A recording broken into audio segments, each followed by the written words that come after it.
بتعمل ستيميوليشن للاميون سيستم. large antigen with epitopes capable of binding with the immune receptor and induce immune response. يبقى الانتيجين لما بيدخل مش شرط ان هو يعمل ستيميوليشن تو ذا immune system. الجروب منه يعني انواع معينه من الانتيجنز هي بس اللي بتعمل ستيميوليشن للاميون سيستم اللي احنا بنسميها immunogen. دي كابابل ان هي تعمل بايندنج مع الاميون ريسبتورز وبالتالي تعمل ستيميوليشن للاميون ريسبونس. almost ماكرو مولكيولز. يعني ايه كلمه ماكرو؟ كبيره. لا، مايكرو يعني صغيره، ماكرو يعني كبيره. ماكرو مولكيولز like proteins and polysaccharides. not all antigens are immunogen. دي جمله مهمه. not all antigens are immunogen but all immunogen are antigens. خلاص؟ طيب امال ايه الجروب الثانيه؟ الجروب الثانيه حاجه اسمها الهابتن. يعني ايه الهابتن؟ ده بيبقى مولكيول انتيجين صغير علشان يعمل ستيميوليشن للاميون سيستم should be يتشارك او كارت على حاجه ثانيه اكبر منه. خلاص؟ يعني هو بيرسي كده داخل طفل صغير.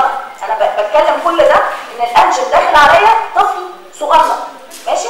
هو لوحده مش هيعمل ستيميوليشن للاميون ريسبونس، انما لازم نشيله يبقى كارت على حاجه ثانيه هي اللي تعمل ستيميوليشن للاميون ريسبونس. يبقى small antigen with epitopes capable of binding with the immune receptor without inducing immune response. But امتى بقى induce immune response؟ when conjugated with large carrier. يبقى لازم محتاج ايه؟ حد يشيله. خلاص؟ as a protein ده يعمل immune response against the epitopes of both الهابتن and the carrier. ماشي الكلام؟ طيب في حاجه ثالثه اسمها تولرجن. يعني ايه تولرانس اصلا عموما؟ يعني ايه؟ حد عارف كلمه تولرانس يعني ايه؟ يعني ايه؟ لا، كلمه تولرانس يعني انا تولرانت. يعني ايه تولرانس؟ انا تولرانت مع صاحبتي. يعني ايه؟ متكيفه معاها. خلاص؟ تولرانس كلمه تولرانس يعني متكيف. فتولرجن دي بتتقال على السيلف انجن. نورمالي المفروض السيلف انجنز دي احنا عندنا انجن تعمل ستيميوليشن، نعمل بيها ستيميوليشن للاميون سيستم بتاعنا احنا. صح؟ لا، انما لو انا عايزه اعمل بيها ستيميوليشن للاميون سيستم احقنها بني ادم تاني. صح؟ انما طول ما هي في جسمنا احنا دي اسمها تولرجن. يبقى not stimulating our immune system. lack of immune response against self antigen ده بنسموه السيلف تولرنس، واحنا هناخد التولرنس ده موضوع سيبريت لوحده. يبقى الانجنز بنقسمها لكام مجموعه؟ 3 مجموعات. immunogen، ها؟ تاني حاجه اسمها ايه؟ والهابتنز، وثالث حاجه اسمها تولرجن. الاميونوجين ده اللي على بعض كده دخل يبقى هيمسك في الاميون ريسبتور ويعمل ستيميوليشن للاميون ريسبونس. طيب الهابتن لا، ده سمول مولكيول، فلو دخل ممكن يمسك في الاميون ريسبتور بس مش هيعمل ستيميوليشن للاميون ريسبونس. امال عشان يعمل ستيميوليشن محتاج حاجه اسمها ايه؟ كارير. خلاص؟ طيب از بروتين. الثالث حاجه اسمها التولرجنز، وديت اللي هي السيلف انجن للاميون سيستم بتاعنا، وهو معدي جنبها بيغمض عينه ما بيشوفهاش. خلاص؟ طيب ايه الفاكتورز اللي بتافكت ذا اميونوجينيستي؟ هو الاميونوجينيستي عشان نحدد الفاكتورز اللي افكتنج، يعني امتى اقول ان اللي داخل دوت ستيميوليت الاميون ريسبونس او مش ما يقدرش يعمل ستيميوليشن، دي حاجه ما اقدرش اقولها فيرلي، يعني ما اقدرش انما احط لها قواعد ثابته. انما في حاجات بتساعد ان المولكيول اللي داخل دوت يعمل ستيميوليشن للاميون ريسبونس. اول حاجه اللي هو السايز. the proteins more than 10 كيلو دالتونز are more immunogenic. يبقى البروتينز الكبيره بتبقى immunogenic اكتر من البروتينز الصغيره. الكومبلكسيتي، كل ما يبقى المولكيول اللي داخل كومبلكس ده بيكون اصعب في قصدي الاميون ريسبونس بتاعه بيكون ازيد. طيب اهم حاجه في الكومبلكسيتي زي ايه؟ البروتينز. ثالث حاجه اسمها الكونفورميشن اند اكسسبيليتي. المولكيول وهو داخل عشان يعمل ستيميوليشن للاميون ريسبونس او هو داخل عموما شكله بيبقى عامل ازاي؟ بيبقى ملفوف حوالين نفسه. عارفين شكل البوليبيبتايد تشين؟ تلاقيها ملفوفه وبعدين هي نفسها تقوم ملفوفه حوالين ايه؟ نفسها. فساعات الابيتوبس تبقى متغطيه جوه. لو الابيتوبس متغطيه في اللفه دي الاميون سيستم هيشوفها؟ لا مش هيشوفها. يبقى كل ما تبقى الابيتوبس على السطح الاميون سيستم سهل ان هو ايه؟ يشوفها اكتر. صح؟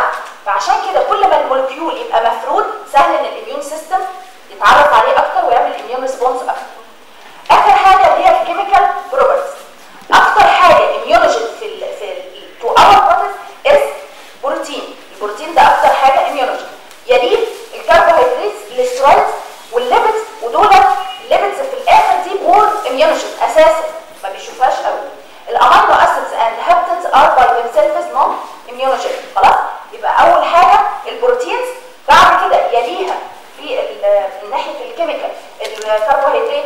والسترايد الليميتس دي قليله خالص. الامينو اسيدز قال الهابتنز ار نوت اميونوجينيك. خلاص، امال قلنا الهابتن يبقى امتى اميونوجينيك؟ لما يتشال على كارير. كارير بروتين لازم تقولوا كلمه كارير. خلاص، شيال لازم تقولوا كارير. طيب على حسب بقى التايبس اوف ذا انجين اتقسمت لمجموعتين، يا اما تي سيل اندبندنت انجين او تي سيل ديبندنت. التي سيل اندبندنت دي بتشتغل مع البي سيل، مش محتاجه التي سيل اصلا، اسمها اندبندنت، يبقى بتشتغل على البي ومش محتاجه التي. ده زي البوليساكرايد. اساسا التي ما بتشوفش البوليساكرايد صح؟ امال التي بتشوف ايه؟ البروتين انجين زي ما احنا متفقين، صح ولا لا؟ ان البي سيل هي بتاعت البوليساكرايد، فدي بتبقى اسمها تي سيل اندبندنت انجين. التي سيل ديبندنت اللي هم مجموعه البروتينز اللي هي محتاجه التي سيل ومحتاجه البي سيل. طيب في جروب كده من الانجينز اسمه سوبر انجين. احنا قلنا مبدئيا عشان التي سيل تشوف الانجين لازم يبقى ان اسوشيشن وذ وات؟ مع الام اتش سي، ودي حاجه سميناها ام اتش سي ريستريكشن. السوبر انجينز دي اولا الطبيعه بتاعتها ايه؟ بروتينز. اول حاجه انها بروتينز اسمها سوبر انتيجين، يعني انتيجين سوبر. انتيجين كده بيدخل خارج عن القواعد العاديه بتاعتنا. خارج عن القواعد ازاي؟ اولا طبيعه البروتين ده لوحده not processed by the antigen presenting cell. not يبقى اول حاجه في خارج عن القواعد ان هو not processed by antigen presenting cell. ده منه للتي سيل على طول. منه للتي سيل ازاي؟ البروتين بيمسك اولا ما بيمسكش غير في البيتا تشين اوف التي سي ار. التي سي ار لها كام تشين؟ التي سيل ريسبتور لها كام تشين؟ لها 2 الفا وبيتا. لا، ده بيقوم ماسك في البيتا بس، في الفاريبل ريجون اوف ذا بيتا تشين، ويمسك مع الام اتش سي كلاس 2 اون انجين بريزنتنج سيلز، بس هو مش بيتكسر بالانجين بريزنتنج سيلز. طيب امال ليه بيسموه سوبر انجين كمان؟ لان هو بيعمل ماسيف تي سيل اكتيفيشن. خلاص، بيخلي الاكتيفيشن مش بالطريقه العاديه، ده اوفر، وعشان كده اسمه سوبر انجين. Large numbers of activated T cells release large amount of cytokines leading to systemic toxicity and disease. يبقى هو داخل زي الايه؟ داخل ار بي جي على طول. خلاص؟ اول حاجه ان هو بروتينز produced by the pathogen. تاني كاركتر فيه انه مش محتاج الانجين بريزنتنج سيلز. تالت كاركتر ده بيمسك في البيتا تشين بس، بيمسك في البيتا تشين بس مع كلاس 2 ام اتش سي، بقى عامل زي الايه؟ الكليفت كده او الكلام. خلاص؟ رابع حاجه انه بيعمل ماسيف تي سيل اكتيفيشن. طالما عمل ماسيف تي سيل اكتيفيشن يبقى هيطلع ماسيف اماونت من السيتوكاينز، ويعمل سيستميك توكسيستي اند ديزيز. ماشي سهله؟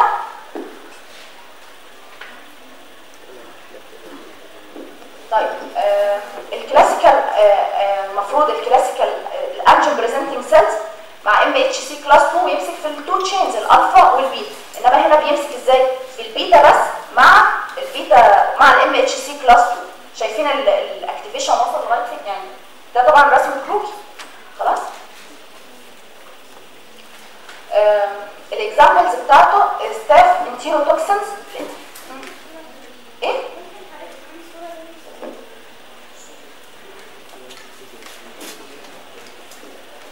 المفروض ان ده الكلاسيكال تي سيل اكتيفيشن، يدخل البيبتايد عن طريق انجين بريزنتنج سيلز، بتكسره وتطلعه سمول ايه؟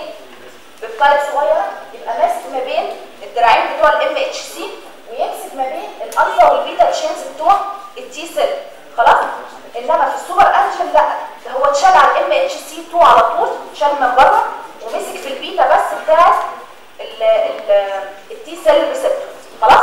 وقام عامل ماسيف تي سيل اكتيفيشن، وبالتالي ماسيف اماونت من السيتوكاينز، فيعمل الديزيز. يبقى عشان كل كده هتلاقوا كل الديزيز بتاعته يا اما توكسيك شوك سندروم، مش عارفه سكارلت فيبر، كلها حاجات ايه؟ ستاف انتيروتوكسين. ده نوع البروتين، يا اما بالستاف انتيروتوكسين نوع البروتين، مش الاكزامبل، نوع البروتين ستاف انتيروتوكسين او ستاف توكسيك شوك سندروم توكسين 1، له اسم توكسيك شوك سندروم توكسين 1. طيب الديزيز اللي هيعمله الستاف انتيروتوكسين دي تعمل لي ستافيلوكوكال توكسيك شوك سندروم وستافيلوكوكال سكوردد سكين سندروم. خلاص؟ توكسيك شوك سندروم والسكوردد سكين سندروم بتوع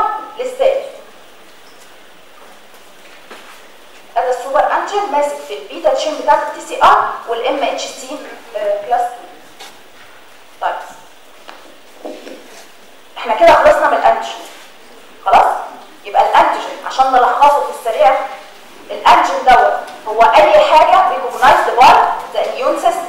عندي 3 تايبس اوف انتيجين، يا اما اميونوجين، يا اما ايه؟ هابتن، يا اما تولوجين. طيب الديترمنت اللي الجسم بيتعرف بيه عليه اسمه ايبيتوبس او انتيجينيك ديترمنت. خلاص؟ طيب على حسب طبعا الاميونوجينيستي بتزيد او بتقل على حسب ايه؟ على حسب 4 فاكتورز، السايز وعلى حسب ايه كمان؟ والكومبلكسيتي والكونفورميشن، واخر حاجه الكيميكال بروبرتيز. اكتر حاجه بتبقى اميونوجين تو ذا بودي از بروتينز. بعد كده تلاقيها شويه الحاجات، اي حاجات كلها الليبيدز اور اميونوجين، والامينو اسيدز والهابتنز باي ذيم سيلفز نون اميونوجين. اوكي. طيب في حاجه عندي اسمها سوبر انتيجين، دي حاجه خارجه عن القواعد الاساسيه. اولا ما بتمسكش not presented by the antigen presenting cells. تاني حاجه بتمسك في البيتا تشين بتاع التي سي ار، مش في الالفا والبيتا، مع كلاس 2 ام اتش سي، تعمل ماسيف اكتيفيشن. وعندي 2 اكزامبلز لهم. طيب هذا الانتيجين داخل، الانتيجين لما يدخل لازم يتمسك بحاجه، صح؟ بيتمسك بحاجه من الثلاثه دول. الانتيجين بايندينج مولكيولز حاجه من 3، يا اما الاميونوجلوبولينز، يا اما التي سي ار، يا اما الام اتش سي مولكيولز. يبقى حاجه من 3، يا الاميونوجلوبولين، يا التي سي ار، يا اما ام اتش سي مولكيول. دي الحاجات اللي بتمسك مباشره بالانتيجين. طيب التي سي ار انتوا اخدتوه صح؟ والام اتش سي هتاخدوه ان شاء الله بس بعد كده. الاميونوجلوبولينز هو اللي هنتكلم عليها دلوقتي.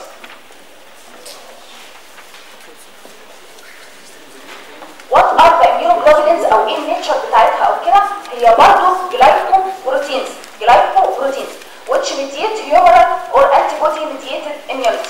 اللي هو مسؤول عنه مين؟ اللي مسؤول عن الهيومرال immunity البي سيلز. خلاص؟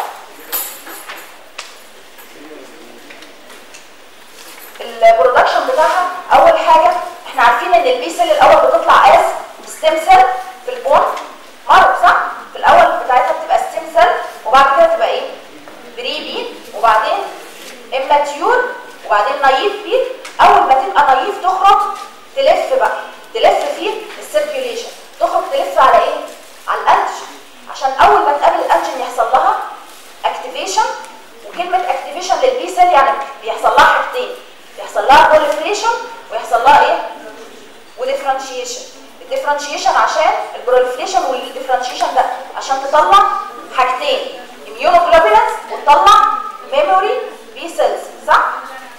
الديفرنشيشن اللي ايه؟ البلازما سيلز تطلع الاميونوجلوبولين وبتطلع في الاخر الميموري بي سيلز.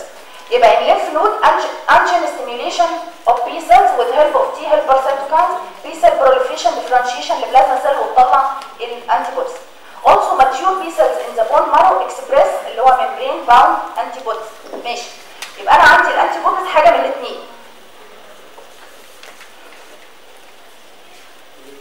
الانتيبوديز حاجه من الاثنين، يا اما membrane bound يا اما secreted. يعني ايه membrane bound؟ هتفضل ماسكه في الممبرين بتاع البي سيلز. طب وسكريتد؟ لا، ده البي سيلز نطرتها وهي ماشيه ايه؟ لوحدها في البلازما او في الفلويدز اللي هنقول عليها دلوقتي. يبقى ممبرين باوند دي ماسكه في البي سيل. عندي اثنين بس هم اللي بيبقوا ممبرين باوند، اي جي ام واي جي تي والاميونوجلوبولين دي. يعني الاثنين دول انتوا خدتوهم في تركيب الايه؟ بي سي ار، صح؟ البي سيل ريسبت اخدتوهم ولا لا؟ ها؟ ماشي. طيب اف باوند مع الانتيجين يبقى هتعمل البي سيل ريسبت. امال السكريتد دول يبقوا سكريتد فين؟ في مكان من ثلاثه، يا اما في البلازما يا اما في الميوكاس سكريشن يا اما في الانترستيشال فلويد سكريشن. خلاص؟ انترستيشال فلويدز. يبقى البلازما العاديه او الميوكوزا سكريشنز او انترستيشال فلويدز. يبقى ممبرين باوند و سكريتد اميونوجلوبولينز. طب ايه الاستراكشر اوف الانتي بوديز دي؟ الاستراكشر اوف الانتي بودي كالاتي. اولا معمول من 2 تشينز. الزيت الغامق على بعضها دي 1 تشين اسمها الهيفي تشين، والفسفوري دي 1 تشين اسمها لايت تشين. يبقى معموله من كام تشين؟ 2 تشينز، هيفي ولايت. ده مبدئيا. اللايت معمول من تو ريجن، اللي بره اسمه ايه؟ فاريبل ريجن، واللي جوه ده اسمه الكونستانت ريجن. يبقى هنا الفاريبل وهنا الكونستانت. طيب الهيفي بقى تشين دي معموله من ايه؟ من حاجتين برضه. اول حاجه اللي بره دي وان كومبارتمنت فقط اسمه الفاريبل، والثلاثه كومبارتمنت دول اسمهم الكونستانت، فبنسميها كونستانت H1 كونستانت H2 كونستانت H3 او CH1 CH2 CH3. H دي يعني هيفي خلاص، ودي اسمها اللايت تشين الفاريبل ريجن اوف لايت تشين، ودي الكونستانت ريجن اوف لايت تشين.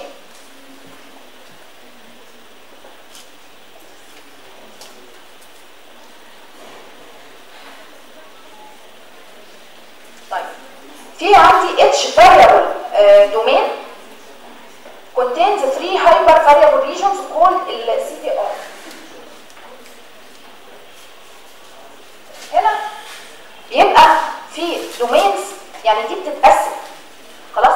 الريجن ده يتقسم لثلاثه دومينز، الثلاثه دومينز بينهم فاريبل ريجنز، بيبقى خط كده اسمه فاريبل. يعني ايه كلمه فاريبل؟ فاريبل يعني الامينو اسيدز بتاعته بتتغير على حسب تركيب الانتيجين. احنا بنقول ان كل انتيجين له سبيسيفيك انتي بودي بتاعه، عشان يبقى سبيسيفيك لازم يمسك معاه سبيسيفيكالي، يبقى لازم الامينو اسيد تركيبها يتغير عشان يعملوا ايه؟ الكيلو شيب يعني خلاص، المفتاح والقفل بتاعه. طيب اسمهم CDRs. الدايسلفايد بوند connect heavy chain with light chain and heavy chain with heavy chain.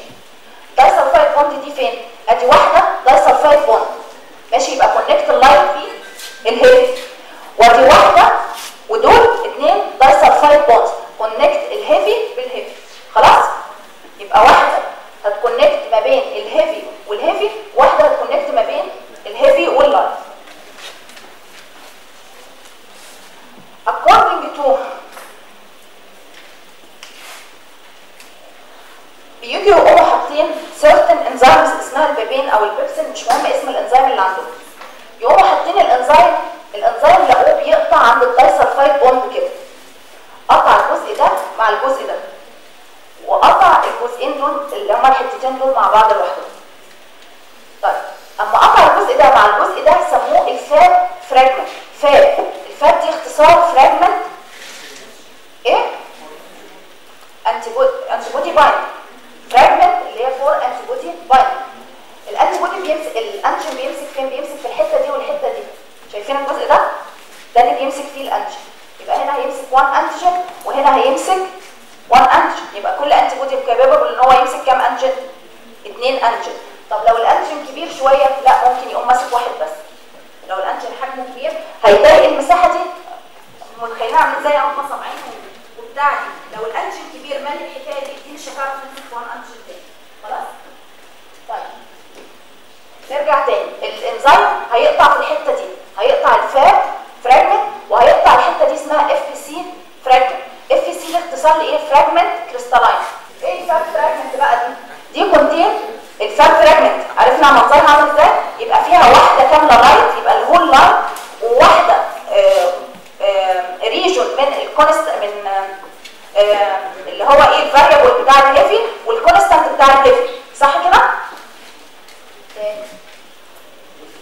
الكومبوزيشن بتاعها واحده كامله لايت تشين، وهنا قطع يعني ريجون فاريبل وريجون كونستانت من الهيفي، صح؟ 2 in number part for action recognition and point. ماشي. الاف سي بقى عباره عن ايه؟ الاف سي عباره عن الاثنين معمولين من ايه؟ من اثنين هيفي، صح؟ اثنين، واحده كونستانت وواحده كونستانت. 1 in number contain remaining both heavy chain give effector and biological functions of the antibody. طب ايه الهنج ريجون ده بقى؟ الحته اللي فوق ده اهي، الحته دي شايفين عامله ازاي؟ مفصله خلاص، عشان تقدر تتحرك تبقى اكسسبل انها تمسك في الانتيجين صح، فبيسموها هنج ريجون. دي فليكسبل بارت من الانتي بودي عشان يقدر يمسك فيه الانتيجين مظبوط. ماشي. هو ده بيشرح ازاي اما قطع بالبيبين اما طلع 2 فاب فراجمنت واما طلع 1 اف سي.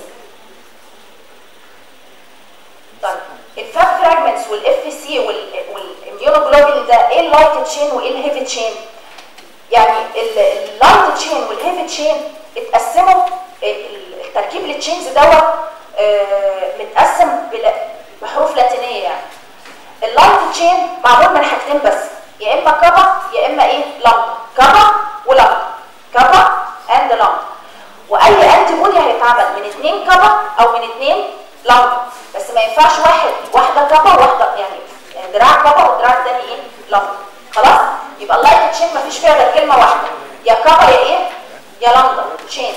واي انتي بودي معمول من 2 كابا او من 2 لامدا. هل بيختلف الفانكشن لو الانتي بودي ده معمول بلامدا او معمول بكابا؟ لا، نو ديفرنس ات اول. خلاص؟ طيب امال ايه اللي بيخلي الاميونوجلوبولين واحد مختلف عن الثاني او يعمل الكلاسز اوف اميونوجلوبولين؟ الهيفي تشين. الهيفي تشين دي يعني في عندي 5 هيفي تشين، وعلى حسب الهيفي تشين اللي موجوده في الاميونوجلوبولين طلع الاميونوجلوبولين والفانكشن بتاعته. اما تكون عندي ايه هما الهيفي تشينز اللي عندي؟ جاما والفا ونيو وابسلون ودلتا. الجاما هيفي تشين طلعت الاميونوجلوبولين جي، اميونوجلوبولين جي. الالفا اميونوجلوبولين اي، النيو يبقى اميونوجلوبولين ام، ابسلون اميونوجلوبولين اي، دلتا اميونوجلوبولين تي. يبقى الليترز اللي عندي دي اللي هم جي واي وام واي ودي دول جايين من الايه؟ من اسم الهيفي تشين بتاعتي، صح ولا لا؟ جايين من اسم الهيفي تشين. طب هل هم لو اختلفت الجامع عن الالفا عن الميو هل الفانكشن بتاع الانتي بودي بيختلف؟ الفانكشن بيختلف كومبليتلي. خلاص؟ طيب تختلف ازاي الفانكشن؟ بتختلف كالاتي. اول حاجه انا هقولهم مش بترتيب الجدول اللي في الكتاب، انا هقولهم بترتيب الاكثر عشان السيرم ليفل ده مش عليكم طبعا تحفظوه، بس تعرفوا ايه اكثر اميونوجلوبولين. اكثر اميونوجلوبولين موجود هو الاي جي او اميونوجلوبولين جين اللي هو معمول بالايه؟ بالجاما هيفي تشين. الفانكشن بتاعته ايه؟ الفانكشن بتاعته بيعمل حاجه اسمها اوبسونايزيشن وكومبلمنت اكتيفيشن وانتي بودي ديبندنت سيل سايتوتوكسيستي. يعني ايه اوبسونايزيشن؟ الانتيجين لما بيدخل، اخدتوا الاوبسونايزيشن؟ اخدتوه صح؟ طيب الكومبلمنت لسه ما اخدتوش. الكومبلمنت ده هناخده تاني، كومبلمنت اكتيفيشن، والانتي بودي ديبندنت ده هتاخدوه برضه. خلاص؟ طيب بعد الاي جي جي اللي هو الاي جي ام، الاي جي ام دوت مسؤول عن الكومبلمنت برضه ومسؤول عن البرايمري اميون ريسبونس. يعني ايه برايمري اميون ريسبونس؟ الانتيجين وهو داخل الجسم اول مره في حياته اول اميونوجلوبولين بيظهر له هو الاي جي ام. خلاص؟ اما بناخد الفاكسين واحنا صغيرين اول اميونوجلوبولين بيتعمل ساعتها، يعني لو عملناه وطلعناه هنلاقي جسمنا فيه اي جي ام. لو جينا عملنا دلوقتي ايه يعني الاميونوجلوبولين اللي هو اجينست الفاكسين اللي خدناه هنلاقيه اميونوجلوبولين جي. خلاص؟ مش فاهمينها. اول اميونوجلوبولين بيظهر لاي انتيجين هو اي جي ام. خلاص؟ ده اللي مسؤول عن البرايمري اميون ريسبونس. طيب لو رجع بعد كده الاميونوجلوبولين ايه اللي بيقعد في الجسم؟ الاي جي ام ده بيختفي ويعطي الرايه للاي جي جي. يعني الاي جي ام ده بيقعد شهر شهرين واللي يكمل بقيه الديزيز يبقى اميونوجلوبولين جي. خلاص؟ يبقى الاميونوجلوبولين ام ده اللي مسؤول عن البرايمري اميون ريسبونس ومسؤول عن الكومبلمنت اكتيفيشن. طيب في اميونوجلوبولين تاني اسمه، نسيت اقول لكم ان الاي جي جي ده بيبقى موجود مونيمر بس، مونيمر بس يعني الانتي بودي الدراعين والفاب الاثنين فاب والواحد اف سي. طيب الاي جي ام بيبقى موجود، الاي جي ام بيبقى موجود كده، بيبقى موجود 1 2 3 4 5، موجود 5 انتي بودي ماسكين مع بعض، عشان كده اسمه ايه؟ بنتامر. بنتا يعني ايه؟ يعني 5 بيبقى ماسك في حته كده كلهم في تشين مع بعض اسمها الجي تشين. جي جاي من جوين تشين يعني. خلاص؟ طيب ده الاي جي جي والاي جي ام. الاي جي اي بقى، الاي جي اي ده فيه خاصيه مميزه ولطيفه جدا، اللي هو ده الوحيد اللي بيبقى سكريتد الميوكوزال سكريشن. يعني اللي موجود في اي ميوكوزال سكريشن للجسم اسمه بيبقى ايه؟ الانتي بودي اللي موجود اسمه اي جي اي. خلاص؟ طيب ده بيبقى موجود مونيمر او دايمر او حتى ترايمر. مسكون 2 مع بعض يبقى موجود كده. ادي بارت 1 اميونوجلوبولين 1 اميونوجلوبولين وماسكين مع بعض بالايه؟ بالجي تشين. خلاص؟ الاميونوجلوبولين دي عشان هي سهله على فكره، دوز سهله اصلا فبيتسال شفوي كتير. خلاص؟ ايه الاسئله اللي بتيجي فيه مثلا؟ يقوم قايل ايه الاميونوجلوبولين اللي يبقى سكريتد في الميوكوزا؟ نقول اميونوجلوبولين ايه. طيب ايه الاميونوجلوبولين بتاع برايمري اميون ريسبونس؟ ار جي ام. ايه اللاستنج اميونوجلوبولين او الاميونوجلوبولين اللي بيقعد؟ ار جي جي. خلاص؟ طيب الاميونوجلوبولين المهم الرابع اسمه الاميونوجلوبولين اي. الاميونوجلوبولين اي ده مسؤول عن البارازيتيك انفكشن. لو دخل اميبا او دخل هلمنت او حاجه بنتي اللي مسؤول عنها هو الاي جي جي، ومسؤول كمان عن الالرجي هناخده في الهايبر سنسيتيفيتي. والاي جي جي ده يعني ملوش قيمه قوي، هو بي سيل غير ان هو ممبرين باوند بي سيل ريسبتور. خلاص؟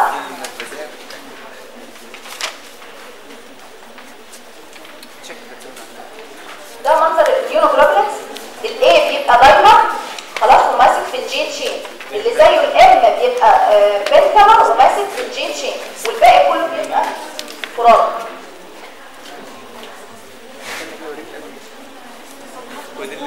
اخر سلايد مش هكمل المونوكلونال اسيدز، بس اخر سلايد اللي هو الهيفي تشين كلاس سويتشنج.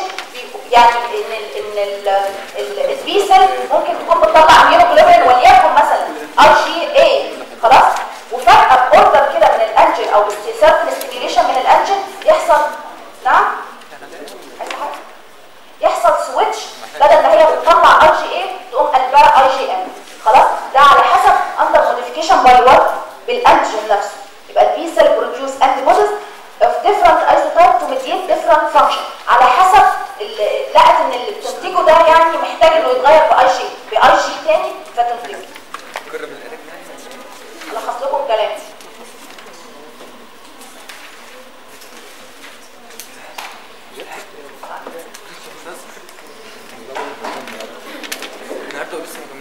ملخص الاميونوجلوبولين. اول حاجه الاميونوجلوبولين دي متكونه من ايه؟ جلايكوبروتينز. الكيميكال نيتشر بتاعها جلايكوبروتينز. خلاص؟ معموله من هيفي ولايت تشين، يبقى 2 تشينز هيفي اند لايت. اللايت دي حاجه من الاثنين، يا كما يا لانج، ومعموله من 2 ريجنز فاريبل وكونستانت ريجن. سهل الكلام؟ الهيفي عباره عن ايه؟ 5 تشينز، يا اما ميو ان اي جي ام او جاما ان اي جي جي او دلتا ان اي جي دي او ابسلون في الاي جي دي او الرابعه الفا في الاي جي اي. اوكي؟ طيب معموله من كام دومين؟ 4 دومين، 1 فاريبل و3 كونستانت. طيب الانجن بيمسك في الجزء النو في الفاب فراجمنت. امال الاف بي سي ده فايدته ايه؟ يا اما يثبتها في الممبرين يا اما له افكتور اذر افكتور فانكشن. اما بنيجي نقطع بالانزيم اللي هو البيبين او البيبسين بيقسمها الى فاب فراجمنت والاف بي سي فراجمنت. اي اميونوجلوبولين معمول من قلنا هيفي ولايت. اللايت دي يا اما كما يا لامدا وملهاش مفيش فرق بينهم، انما الهيفي هو اللي بتختلف الفانكشن على حسب تايب اوف الهيفي تشين. الار جي جي ده اللي مسؤول عن ايه؟ مسؤول عن الاوبتمايزيشن والكومبلمنت والانتي بودي ديبندنت سيل سايتوتوكسيستي. الار جي ام اهم حاجه فيه ايه؟ برايمري اميون ريسبونس. الار جي اي مسؤول عن ايه؟ عن الميوكوزال اميونيتي. خلاص؟ الار جي اي ده مسؤول عن الالرجي ومسؤول عن البارازيتيك انفكشن. والار جي دي ده ممبرين باوند لانه بيعمل البي سي اللي هو البي سيل ريسبتور. بس ده كل الاميونوجلوبولين. سهل ولا صعب؟